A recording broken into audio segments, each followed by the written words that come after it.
जब मुझे भाई मनोज जी ने और भाई ढाका जी ने यहाँ से संदेश दिया कि इस तरह की एक गोष्ठी है और उसमें मुझे एक वक्ता के रूप में बुलाने की इच्छा जाहिर की गई है, तो मुझे थोड़ा सा धर्म संकट लगा। धर्म संकट इसलिए लगा क्योंकि देश में कहीं भी किसी भी प्रोफेशन के सामने कोई बात कहना आसान है, लेकिन जिस वर्ग से, जिस समूह से, जिस प्रोफेशन से सीखा है, उसके सामने कुछ वक्तव्य देना, कुछ बात कहना, कुछ भाषण कहना।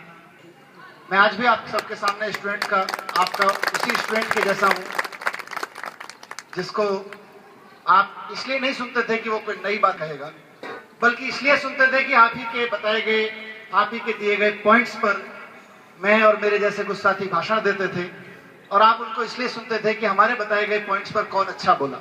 वही मान के आपके सामने खड़ा हूं। आज मैं जो कह रहा हूं, जो कर रहा हूं, वो इसीलिए कर पा रहा हूं क्योंकि मेरे गुरुओं ने मुझे कुछ सिखाया। मेरे पिता खुद अध्यापक हैं और एक व्यक्तिगत लगाव इस कारण से शिक्षक समुदाय से मेरा इसलिए है क्योंकि जब हम पढ़ते थे छोटे छोटे कॉलेज में, इन बहनों की उम्र के, छोटे बच्चों की उम्र में, तो मेरा तो सारा समाज, मेरा परिवार, मेरा खानदान वो शिक्षक समाज ही था। मैं ऐसे ही किसी कॉलेज में एक हॉस्टल में मेरे पिता रहते थे, उसी कमरे में मैं रहता था, और वहीं कुछ और टीचर्स रहते थे आपके जैसे, आपकी उम्र के, अलग अलग अनुभव के, और मेरा उनसे रिश्ता वही था, हमेशा वही रहा जो एक परिजन का होता है। मेरा लालन पोषण शिक्षकों ने किया और मैंने कुछ सीखा तो वो भी शिक्षकों से ही सीखा है। मैं अपनी बात एक छोटे से उदाहरण से शुरू करना चाहूंगा। मैं जी न्यूज में पत्रकार था और जी न्यूज के मेरे एक मित्र 3-4 महीने के लिए फिनलैंड गए। फिनलैंड एक देश है यूरोप में, और वहां उन्होंने देखा कि उनके अपार्टमेंट के सामने ब्रेड वाला एक ट्रक आया, वो ब्रेड उतार के चला गया। एक दूध के पाउच वाला, पैकेट वाला ट्रक आया, दूध का डाला रख के चला गया। कोई आदमी नहीं। अपार्टमेंट के लोग निकलते थे, उसकी जो भी करेंसी होती है वहां से वो पैसा निकालते थे, रखते थे और दूध का पैकेट उठा के चले जाते थे। ब्रेड का पैकेट के डब्बे में ब्रेड के पैसे डालते थे और ब्रेड का पैकेट उठा के चले जाते थे। अब हमारा दोस्त था ये पत्रकार, जिसने पूछा वहां पे, बोला यार ये ब्रेड बेचने वाला कोई नहीं है? बोले नहीं। तो इसे थोड़ा सा, इसको तो सहन नहीं हो रहा था। इसने पूछा यार फिर ये कैसे हो रहा है? बोला रोज ही ऐसे होता है। मतलब उसको लोग जो जिस फिनलैंड के किसी लोकल आदमी से पूछ रहा था वो, तो उसने कहा ये तो ऐसे ही होता है। कि ऐसे ही होता है? अच्छा, मान लो मैं पैसे ना रखूं तो? हमारा तो माइंड उधर से आया था ना। तो बोला मैं पैसे ना रखूं तो वो फिनलैंड का जो आदमी था लोकल, उसने बहुत भोलेपन से कहा, बोला कोई बात नहीं, कल रख देना। तो उसने पूछा, हमारा तो इधर वाला था, तो बोला अजी मुझे ये बताओ कि मान लो मैं रखूं ही ना तो उस फिनलैंड वाले ने उसकी शक्ल की तरफ देखा, बोला मैं समझ नहीं पा रहा आप ऐसा करोगे क्यों? साथियों, बात हंसने की लगती है लेकिन बात बहुत गंभीर है। उसने मुझे एक किस्सा सुनाया, मुझे लगा कि यार देखना पड़ेगा फिनलैंड वाले कौन सी चक्की का आटा खाते हैं। मैंने थोड़ा सा रिसर्च किया, इंटरनेट पे देखा, और साथियों जो पाया, शायद इस सभा से इंपॉर्टेंट उस बात को रखने के लिए इस सभा से महत्वपूर्ण सभा कोई हो नहीं सकती। क्यों फिनलैंड में ऐसा वातावरण है? क्यों फिनलैंड का आम आदमी बेईमानी की वजह पूछता है कि यार आप बेईमान अगर 2 रुपए के लिए होगे तो क्यों होगे?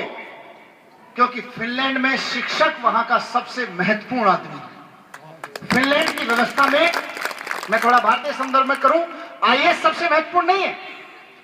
फिनलैंड की व्यवस्था में शिक्षा अधिकारी सबसे महत्वपूर्ण नहीं है। फिनलैंड की व्यवस्था में प्रिंसिपल सबसे महत्वपूर्ण नहीं है। फिनलैंड की व्यवस्था में आप लोग देखिएगा, नेट पर मिलेगा आपको, फिनलैंड की व्यवस्था में सबसे महत्वपूर्ण प्राणी जो फिनलैंड का सबसे सम्मानित प्राणी होता है वो होता है फिनलैंड के क्लासेस का क्लास टीचर। सबसे महत्वपूर्ण प्राणी वहां से निकलता है फिनलैंड। और ये हर मुल्क के साथ है, ये फिनलैंड के साथ ही नहीं है, ये हिंदुस्तान के साथ भी है, दुनिया के हर मुल्क के साथ है और दुनिया की हर कौम के साथ है। कौम क्या सोचती है, देश क्या सोचता है, देश कैसे जीता है, देश कैसे काम करता है, ये शास्त्री भवन में तय नहीं होता, ये लखनऊ के सचिवालय में तय नहीं होता। देश क्या सोचेगा और क्या करेगा, देश क्या सोचेगा और क्या करेगा और कैसे जिएगा, ये तो आपके क्लासरूम में तय होता है कि देश क्या करेगा। यहां से जाती है सारी सोच। लेकिन दुर्भाग्य की बात यह है कि कुछ लोग शिक्षा व्यवस्था के मालिक बन के बैठ गए हैं। जो सरकारों को चला रहे हैं वही शिक्षा को भी चला रहे हैं, क्योंकि सरकारें भी अपने आप नहीं चल रही है, नेता सरकारों को नहीं चला रहे हैं। कुछ लोग हैं, सरकारें जिनकी मुट्ठी में है और आज शिक्षा व्यवस्था भी उनकी मुट्ठी में है, वो लोग हैं, उनसे लड़ाई है। मेरा व्यक्तिगत मानना है कि शिक्षक इस दुनिया का, इस धरती का सबसे महत्वपूर्ण प्राणी है। क्यों? इसलिए नहीं कि मैं शिक्षकों के सामने बैठा हूं तो मीठी मीठी बात करूं, इसलिए नहीं कि मैं खुद एक शिक्षक का बेटा हूं इसलिए अपने आप को ऐसी बात करूं। मैं कुछ तर्क दूंगा और आप बताइएगा गलत होगा तो। शिक्षक ही एकमात्र ऐसा कार्य करता है जो इंसान के तन और मन दोनों के साथ करता है। संपूर्ण व्यक्ति के साथ काम करना पड़ता है एक टीचर को। डॉक्टर उसके तन के साथ काम करता है, मन के साथ नहीं करता। जो साइकोलॉजी का होता है मन के साथ करता है, वो तन के साथ नहीं करता। इंजीनियर का इंजीनियर की मशीन के साथ काम होता है, डॉक्टर का डॉक्टर के साथ, व्यापारी का व्यापार के साथ, खाने वाले का खिलाने वाले के साथ। डॉक्टर्स में भी पेशे बटे हुए हैं, दिमाग वाला दिमाग के साथ, पेट वाला पेट के साथ, पैर वाला पैर के साथ। लेकिन टीचर एकमात्र ऐसा प्राणी है इस धरती पे जो तन और मन दोनों पे काम करता है और लगातार 20 साल तक काम करता है। इंसान जब 4 साल का होता है तो अपने आप को शिक्षा के हवाले कर देता है और कहता है, लीजिए मैं खड़ा हूं एक अनगढ़ खिलौना आपके सामने, घड़िए मुझे कैसे घड़ना है, बनाइए मुझे कैसा इंसान बनाना है। और वो अब हम उसको कहते हैं फिजिक्स पढ़ो तो फिजिक्स पढ़ता है, हम उसको कहते हैं केमिस्ट्री पढ़ो केमिस्ट्री पढ़ता है, हम उसको कहते हैं 33% लाओ 33% लाता है, हम उसको कहते हैं 99% लाओ 99% लाता है। लेकिन 20 साल के एजुकेशन सिस्टम के बाद जब वो बाहर निकलता है तो उसके पास में आज की तारीख में ना तो आत्मविश्वास होता है, ना रोजगार कमाने का, रोजगार चलाने का, आजीविका चलाने का कॉन्फिडेंस होता है, ये भरोसा नहीं होता। आईएम से निकले हुए लड़के में भी भरोसा नहीं होता और आपके गांव के से निकले हुए लड़के में भी भरोसा नहीं होता। यहां गड़बड़ हो गई। और वो गड़बड़ त्यागी जी ने एकदम सही पॉइंट आउट किया, इसलिए हो गई कि जिन लोगों को हलवाई की दुकान चलाने वाले लोग, हलवाई के पेशे का कोई वो नहीं है, लेकिन हलवाई वाला हलवाई में मास्टरी है, वो शिक्षक कैसे बन सकता है? और वो भी शिक्षक नहीं बना, शिक्षकों का मालिक बन के बैठ गया। ये प्रॉब्लम है। कुछ भी चलाने वाले लोग, जूता फैक्ट्री चलाने वाले लोग शिक्षकों के मालिक बन के बैठ गए। ये समाज और सरकार की जिम्मेदारी थी कि शिक्षा क्यों और क्या है इसको ध्यान में रखना चाहिए था, लेकिन व्यापार के अंधे भेड़ियों ने सरकार की आंखें बंद कर दी। और सबसे ज्यादा बर्बाद अगर कुछ प्रोफेशन हुआ है तो शिक्षा हुआ, सबसे ज्यादा बर्बाद। आपने तो कहा कि सबसे ज्यादा भ्रष्टाचार हो रहा है, मैं कह रहा हूं कि इस धरती पे होने वाले अपराधों में से नंबर 1 का अपराध हो रहा है तो शिक्षा के साथ हो रहा है। नंबर 1 का अपराध, भ्रष्टाचार मत देखिए उसको, शिक्षा के साथ जो हो रहा है। क्योंकि आप सड़क बनाने में भ्रष्टाचार करते हैं तो 4 साल 5 साल 10 साल लगते हैं उसको ठीक होने में। 10 साल बाद दोबारा, 5 साल बाद दोबारा बनेगी तो हो सकता है ठीक हो जाए। आप एक पुल बनाने में बेईमानी करते हैं तो आदमी निकल ही जाता है, जब टूटता है तो दोबारा बन जाता है। 6 साल वाला पुल 3 साल में टूट जाएगा, इससे ज्यादा क्या हुआ। लेकिन जब शिक्षा में बेईमानी होती है तो पूरी की पूरी पीढ़ी बर्बाद हो जाती है और उसकी रिकवरी कम से कम अगली 3 पीढ़ियों में नहीं होती। इसलिए बहुत बड़ी बेईमानी, इससे निकालना है। हमारा और आपका चुनौती बहुत बड़ी है और ये है, इन लोगों ने शिक्षा को 2 हिस्सों में बांट लिया है। एक इंडियंस के लिए शिक्षा है, एक भारतीयों के लिए शिक्षा है। इंडियंस के लिए शिक्षा में तमाम तरह की सुविधाएं हैं। गलती से हमारा आपके बीच में कोई भाई बहन निकलता है, उस कंपटीशन को पार करता है और IIM IIT जैसे इंस्टीट्यूट में बैठ जाता है, पर वो गलती से ही होता है। आप IIT और IIM का डेटा उठा के देख लीजिए, अधिकतर लोग वो लोग हैं जो इंडिया कहलाते हैं। हिंदुस्तान के लड़के IIT और IIM में बहुत मुश्किल से जा पाते हैं। और एक इन्होंने भारत तैयार कर लिया है। भारत के शिक्षण संस्थानों को देने के लिए ना इनके पास सुविधाएं हैं, ना शिक्षकों को देने के लिए तनख्वाहें हैं, ना शिक्षकों को देने के लिए सम्मान है। इसीलिए इस सिस्टम के खिलाफ लड़ने की जरूरत पड़ेगी, इस सिस्टम के खिलाफ आवाज उठाने की जरूरत पड़ेगी। आपने, जब मैं बैठा था डॉक्टर साहब के साथ, तो डॉक्टर साहब बता रहे थे कि एजुकेशन डिपार्टमेंट में भ्रष्टाचार के विरुद्ध शिक्षक और अभिभावक की भूमिका पर बात रखनी है। एक ही महामंत्र है कि अगर आप शिक्षा से भ्रष्टाचार को खत्म करते हैं तो अभिभावक और शिक्षक मिलकर सरकार को डंडा मार के अलग कर दीजिए। बोले हमारा काम शिक्षा देना और अभिभावकों का काम शिक्षा की जरूरत, उनके बच्चों का काम, अभिभावकों की जरूरत है शिक्षा लेने वाला और देने वाला जाने। तुम कहीं को ठेकेदार बन के बैठे हो, निकालो सरकार को बीच में से। ये शिक्षा शुद्ध रूप से समाज और शिक्षा समुदाय, इन दोनों के बीच का लेन देन है। इसमें सरकार जब तक रहेगी अन्याय करती रहेगी, अत्याचार करती रहेगी। इसको हटाना पड़ेगा बीच में से। एक ही मंत्र है हमारा, तो सिर्फ एक ही कहना है कि सरकार और सरकार के ठेकेदारों, तुम समाज और शिक्षा के बीच से हट जाओ। समाज और शिक्षा अपना काम खुद कर लेगी। अच्छी चलेगी तो अच्छी चलेगी, खराब चलेगी तो खराब चलेगी। वेदांत जी ने बहुत बढ़िया अभी बताया था। शिक्षक का नरेश सम्मान करे।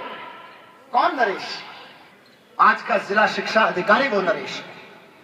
मुझे आश्चर्य होता है कि पूरे 20-20 साल पढ़ाने वाला शिक्षक, 25-25, 30-30 साल लगा के प्रिंसिपल बनने वाला आदमी एक कल के लड़के के सामने जाके ऐसे खड़ा होता है जैसे उसका कोई सेवक खड़ा हो। क्यों? क्योंकि उसके कार्यालय के बाहर लिखा हुआ है जिला शिक्षा अधिकारी। क्यों? क्योंकि उसने उसी टीचर से पढ़ के एग्जाम पास कर लिया था और सरकार के नोटिफिकेशन में उसका नाम आ गया। हमारी व्यवस्था में सबसे बड़ा खोट यह है कि जब तक सरकार बीच में रहेगी, जिला शिक्षा अधिकारी बड़ा रहेगा और शिक्षक छोटा रहेगा। समाज ने शिक्षा के काम को कभी छोटा नहीं माना, लेकिन सरकार ने शिक्षा के काम को हमेशा दोयम दर्जे का माना। दोयम क्या, तृतीय चतुर्थ दर्जे का माना। और इसी के चलते हुए सरकार शिक्षक और शिक्षा दोनों को तीसरे और चौथे दर्जे पे ले आई है। हमें यह नहीं करना कि हमें सरकार से कुछ चाहिए, हमें तो सरकार से यही चाहिए कि भैया बीच में से हट जाओ, इतना कर लो। समाज और शिक्षक अपने आप समझ लेंगे अपने आप। समाज को जिसको बच्चे पढ़ाने होंगे वो तनख्वाह भी देगा। मुझे अगर आप पूछे कि आपको एक बहुत बड़ा हाई क्लास म्यूजिकल फाउंटेन अपनी गली में लगवाना है या अपने बच्चे के लिए एक क्वालिफाइड टीचर लेके आना है, पूरा का पूरा गांव, पूरा का पूरा समाज कहेगा कि मेरे बच्चे के लिए क्वालिफाइड टीचर लेके आओ, बाहर में जाए तुम्हारे म्यूजिकल फाउंटेन फव्वारा। समाज अपने आप तय कर लेगा। लेकिन जब एक एमएलए, एमपी, मिनिस्टर, सेक्रेटरी को तय करना होता है तो वो पहले म्यूजिकल फाउंटेन तय करता है। क्यों? क्योंकि 80 लाख की म्यूजिकल फाउंटेन में कम से कम 60 लाख की कमीशन खाता है। और टीचर को तो नियुक्त करेंगे, अच्छे टीचर्स को लेके आएंगे, उनको सुविधाएं देंगे, स्कूल कॉलेज में सुविधाएं देंगे, तो खर्च करना पड़ेगा। 60 लाख का 60 लाख खर्च करना पड़ेगा। इसलिए सरकार को बीच से हटाना है। तो मेरा आप सबसे निवेदन है कि बहुत बड़ा अपराध शिक्षा व्यवस्था को चलाने के नाम पे हो रहा है और समाज के साथ इससे बड़ा अपराध, परिवारों के साथ, आने वाली पीढ़ियों के साथ इससे बड़ा अपराध कोई हो नहीं सकता। इस अपराध को रोकने के लिए हम सबको लड़ना पड़ेगा। इसलिए कि मेरी भी जरूरत है, इसलिए कि आपकी भी जरूरत। इसलिए नहीं कि आप शिक्षक हैं, क्योंकि आप एक पेरेंट भी हैं, आप एक पड़ोसी भी हैं, एक परिवार भी है आपका। इसलिए जरूरत है, हमको लड़ना है उससे और हम मिलकर लड़ सकते हैं। हम सब लोग मिलकर तय करें कि शिक्षा व्यवस्था के नाम पे इस अपराध को रोकने का मतलब क्या है। हम कुछ कागज, कुछ डॉक्यूमेंट्स, कुछ विजन डॉक्यूमेंट्स तैयार करें कि आम आदमी के लिए शिक्षा का मतलब क्या है और आम आदमी के लिए शिक्षक संस्थान का मतलब क्या है और आम आदमी के लिए शिक्षा व्यवस्था का मतलब क्या है और वो कैसी हो सकती है और कैसी होनी चाहिए और वो कैसे चलेगी। मैं त्यागी जी से कह रहा था कि कुछ डॉक्यूमेंट्स मुझे दीजिए। कुदरत ने कुछ ऐसा, प्रकृति ने कुछ ऐसा सहयोग दिया है कि आज हम कुछ बात रखते हैं तो 4 लोग सुन लेते हैं, टीवी पे सुन लेते हैं, प्रेस कॉन्फ्रेंस पे सुन लेते हैं, हमारे विजन में पढ़ते हैं तो सुन लेते हैं, हम उसको रखते हैं। आप एजेंडा तय कीजिए, आप रिसर्च करके बताइए, डिस्कस करते हैं कि देश की शिक्षा व्यवस्था हो कैसी, देश की शिक्षा में टीचर का सम्मान एक जिला शिक्षा अधिकारी और एक आईएएस अधिकारी से ऊपर कैसे आ सकता है, कौन कौन से कानूनों में बदलाव करना पड़ेगा। उठा के फेंक दीजिए उन कानूनों को जो एक शिक्षक को छोटा बनाते हैं और नए कानून लिखेंगे। हमारे यहाँ कबीर ने एक कानून लिख दिया, उससे बड़ा क्या कानून होगा। गुरु गोविंद दो ही खड़े काके लागू पाए, बलिहारी गुरु आपने गोविंद दियो बताए। इससे बड़ा कौन सा कानून होगा। ये 4 आईएएस अफसर लिख के, 4 मंत्री के कानून लिख के कह देते हैं कि शिक्षक छोटा है, एक शिक्षा अधिकारी बड़ा, एक शिक्षा सचिव और बड़ा है। कैसे हो सकता है? बंद करना पड़ेगा और उसको बंद हम और आप मिलकर करेंगे। इसलिए क्योंकि हमारे आने वाली पीढ़ियां संकट में और शायद हम भारतीय इतिहास के सबसे खतरनाक दौर से गुजर रहे हैं, सबसे खतरनाक। हमारी सरहदें सुरक्षित नहीं है, हमारी बहनें सुरक्षित नहीं है, हम सुरक्षित नहीं है, हमारे रोजगार सुरक्षित नहीं है। हालत यह है कि सरकार के जिस दफ्तर पे उंगली रख के देख लो, अंदर से सड़ा हुआ निकलता है। इसलिए लड़ना पड़ेगा। तो आप तय कीजिए क्या लड़ना है, क्या करना है। और मैं पार्टी का प्रचार यहां करने नहीं आया, कुछ परिवार की, कुछ अपने देश की बात करने आया हूं। लेकिन आम आदमी पार्टी का मतलब पार्टी नहीं है। हमारे लिए कोई भी मुद्दा सवाल शिक्षक संघ का नहीं है, सवाल देश का है। सवाल आम आदमी पार्टी का नहीं है, सवाल देश का है। आप देश को कैसी शिक्षा व्यवस्था चाहिए, इस पर डिबेट करिए, तय करिए। हम ये कहेंगे कि उसको लागू किया जाएगा और उसको लागू करने की दिशा में आगे बढ़ेंगे। आप तय करिए, आप देश भर के शिक्षकों के साथ मिलकर तय करिए, हम उसको लागू करने पर जोर देंगे, हम उसके लिए लड़ेंगे, हम और आप मिलकर लड़ेंगे। तो ये बात मुझे कहनी थी। उसके साथ साथ एक दो छोटी छोटी चीजें और हैं।